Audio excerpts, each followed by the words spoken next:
Hey folks, the lovely Dr. Groovy Scott Grove, GroovyMusicLessons.com, here today with another couple of digital rack mount tuners, again by Korg. Reason I'm not doing the Sabines or the Crappinger or Behringer or whatever, because they're just really no good. They're just not. Some things just are, and some things aren't. So, wouldn't invest my money in those. Both companies make a couple products that are good. I've had about 50-50 luck on the Behringer stuff. The Sabine junk is exactly that. So anyway, today I'm going to be doing, I've got the Korg DT-1PRO over there. We did the 2000 the other day, which is really expensive, or the very high-end one. This is the one below it. This one over here today is the one that I usually use here, and I have in my bass rack over here, and this is the DT-1PRO. Okay, I've already heard a few of you guys say that you use these also. Now what these are, again, yeah, I've got some guitars out of the way because I'm putting some racks and actually going to, hell, I've never even done a review on my Johnson, the JT-50 over here. I've never even done a review of that, but anyway, I got a rack up, this other tuner and this wireless and stuff along with this, and make the room a little cooler. I've actually got the twin on the ground, or the Fender on the ground at the moment. Hell, my bass rig over here is getting quite large. I'll do these reviews too. The cool bass synth from PV and the early bass synth from PV that's actually in my bass rack now, so I can do that. Plus the Rolls 6-channel mixer that I mix everything through, so I can have all that, and then my wireless, and then again another DTR or a DT-1PRO tuner here. That, and God, what was her? My Hartkey 5500 amp here, my HA 3500 here, and these are the whole bunch of other DTR2 tuners that I showed you by Korg, all up there, about 9 or 10 of them. They're there, and then another dozen or so out in the garage. Anyway, so yeah, I'm just busy, okay, I don't know what I did there, hit the button. Okay, so anyway, the DT-1PRO, the Digital Tuner 1 Pro. You can see it in the light, maybe. Nah, what's it? So much for high def, huh? It's supposed to say it. There it comes. Okay, so you've got actually what most of them don't have.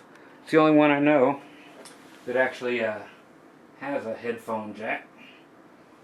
Okay, so for whatever reason, this here is actually one that I would recommend for a permanent install in studios or home recording studio, or maybe even, like I have a couple in this room, strictly because these are multi-channel. These have many channels to them, and you can leave a whole bunch of stuff plugged into them, or you could put like a patch bay in your studio, and people all around the entire studio could go around plugging into this thing because it's got so many channels in it, and it could be visible from all over the place, which makes it really nice. I'll show you that in a second. Okay, you have this typical deal. What do you got there? A place to plug stuff in. Okay, if you can't read it, it says input. It's me and my great photography as always. The input. Hey, let's get this off there. I bet it shows up. There you go. Take the lighting off of it and you can see stuff. Okay, we'll just leave the lighting off. How's that? Looks better anyway. Okay, so you can see you can calibrate this thing to one of many pitches. We'll let the camera do its thing. There you go. Through 445 and all the way down to 438, because 432 is not even a thing unless you're some weird emo freak. Or just a freak who just believes in every conspiracy thing in the world and wants to believe in that one too. Okay, your menu of stuff up here. Okay, you have your calibration, which will allow you to step through all those, 438, 439, or 440, and on up. And you get to choose over here. Then you can choose fast or slow, whether it reads fast or slow, jumps back and forth. You've got sound, which I'll show you. Almost all these have sound on them, and all of them have mute. Okay, and you see another mute button up there, so you can select mute by going down, or you can just hit one button and go to mute. Or you can plug in a foot switch. Again, a little keyboard momentary contact, little square thing. Plug it in there. Okay, now let's go ahead since I've got it hooked up, and then I can unhook it and get it out of the way. As far as the sound thing goes, you saw what the tuner looks like. Okay, I've got the sound plugged in the amp under it. Mode, calibrate, slow, fast, sound.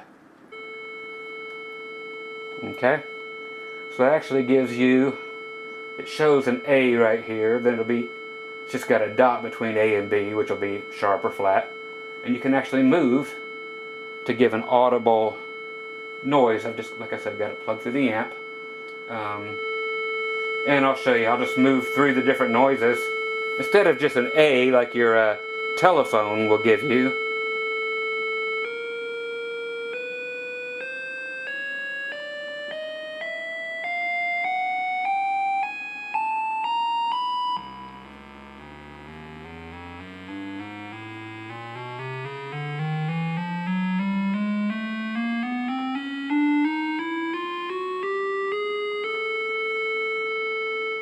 okay, so that's what all it does. So all that mess for that. I will unplug that because we just don't need it, and that will allow me to shut a few things down. Okay, so let me grab a guitar. I'll actually tune with the guitar today. Get it off of sound. Put it on slow or fast, just a matter of how you want it to read. And see if I actually have her plugged in, or if I unplugged which one.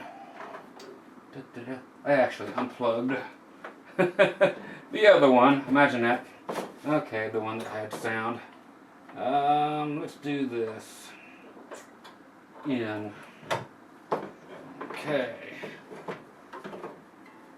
And this will probably go to here now. Must be the other one. It's got to be one or two. Okay.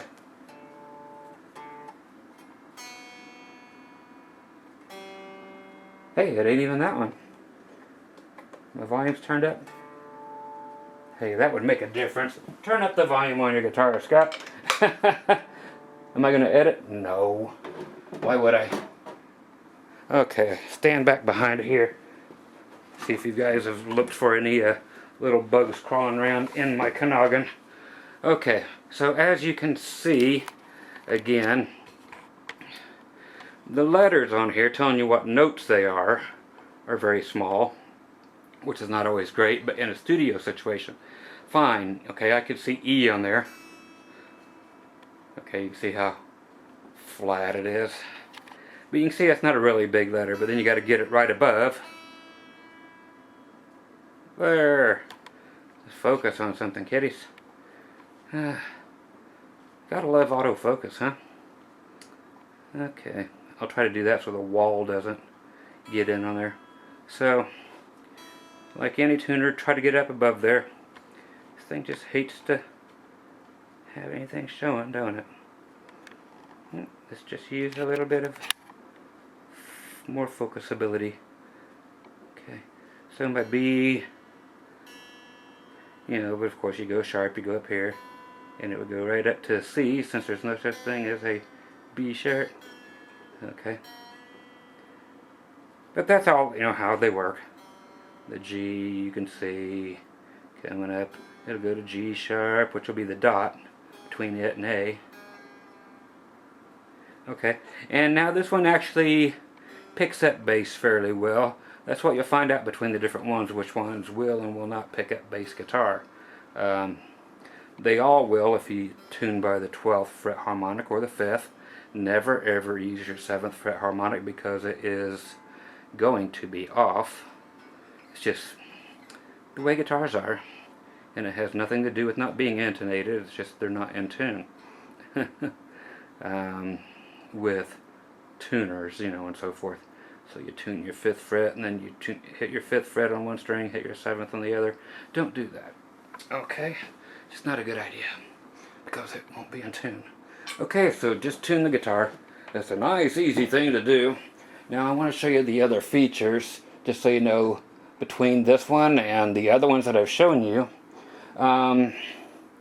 Again, you can mute it right here with the foot switch, or just hit the flipping button right here. It says mute. It comes on. Or you can mode, go all the way down, and it won't even hit it. Okay, so you have to hit mute. Okay, so that's all that's on the front panel. Okay, we go around the back. This is where she gets squirrely, Shirley. And I will just unplug this, and hopefully the lights, I'll actually just bring this thing up here so we don't have to worry about the lights. How's that? Okay, I know you guys always get sick when I carry these around because I don't have the steadiest of hands. But anyway, so there's where the sound was coming out, was here. Okay, kind of give you a view of, look at all that. Okay, so you got 4 channels. So people can, and it's not just 4 inputs, it's got outputs too. So 4 people can plug into there, come back out of it, and go into their own rig. There's channel 1, channel 2, channel 3, channel 4. That's why I say it's great for a studio. But everything must be grounded. So everybody's stuff has to be grounded, or you're going to shock everybody who's plugged into this thing. So if you guys want to make sure everybody's in tune, the best way, of course, especially in a studio, is for everybody to share the same tuner. Okay? Even the most expensive tuners can be out of tune with the next one.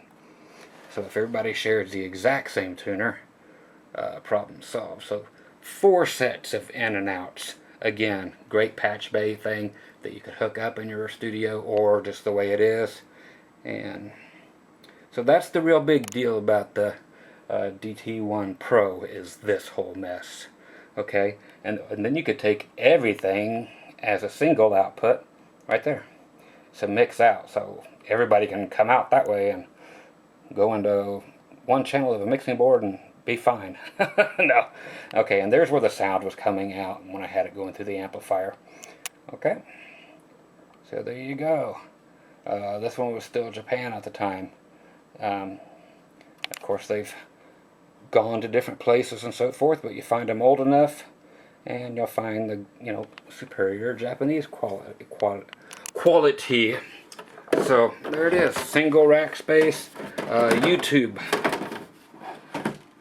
You can go get all this stuff over on eBay, which is where I buy everything, unless I absolutely have to have brand new, and there is no reason for brand new of anything, as far as I'm concerned, for most things anyway. But these generally go for $75 on an average for this particular one. Okay, and again, I'd shown you the other ones are all racked up outside the DTR 2000s, and again, these right here, the DTR 2s, you can get between $50 and $100, which do very minimalistic, about the same as a handheld one, but they are much better quality than the handheld ones, plus the display being much bigger just simply allows for a little more accuracy. So again, Korg does make about the best affordable rack mount tuners. Peterson making the best one out there by far. The DTR 2000 again will go in strobe mode, as will the DTR 1000, which is this one that I will be tossing on here next, which will show you what note you're playing here in a second. And big old, looks like Kit from Knight Rider on here. But as you'll see with this, just has very little on the back, in, out, and mute. Okay, so they're all definitely dedicated tuners, so that's why someone had asked me, well, which one would be the best for me? So by simply doing, documenting these, it'll help some of you, because this is a great tuner for the studio. So if that's your thing, you have a lot of stuff you would love to leave plugged in and so forth, there you go. And that other people could come in and plug into, and then you can plug into it, and nobody has to keep handing the cord around, because there's extra cords everywhere. Or again, a patch bay that you've mounted somewhere where people could just plug into anywhere on any of the 4 walls in the room and use the tuner. You don't have to ask, because you don't have to hand that cable around. So very usable and uniquely designed tuner, and again, the only one out there with the headphone jack. So for whatever you would need that for, it's the DT-1PRO. And these have been around for a long time, but that's a good thing. They do make a new one, and I will not buy it. Some cheap plastic thing. It's called the Night something. But people say you take it out in the cold, bring it in, and the whole tuner cracks in half. No, I'll take the steel frame, whole steel chassis thing. So, all these different ones, the DTs and the DTR series, that's what I'm going to stay with. So, no plastic junk for Scotty. Okay, so there you go. I'll get the other one hooked up and send you another little video, alright? Okay, talk to you guys a little bit. Once again, Scott Grove, Dr. Groovy, GroovyMusicLessons.com. Tonight I'm actually ending my sale here in a couple of hours on some downloads, so I gotta keep an eye on what time it is. Very cool unit, and again, that's why I have it in this room. I mean, there's just so much that needs done, and I'm getting ready to rack this up with all the other stuff I showed you and leave a bunch of leads laying around. And again, to this tuner over here on my bass rig, which is the same one, so I will have 8 different places that I can plug in while I'm in this room. I don't have to go around looking for them. So that's why these are staying in here, and why other tuners go other places. They definitely have their own place. And that's why these little headstock things are over here. They should be in the trash, but I'll do a review on those in a little while and show you the difference between how these tune and when it says these are in tune, compared to what you really get on our real tuner, and show you just how far off your little snarks and IntelliTuners are. Okay, so you guys be groovy. I'll catch you on the next review.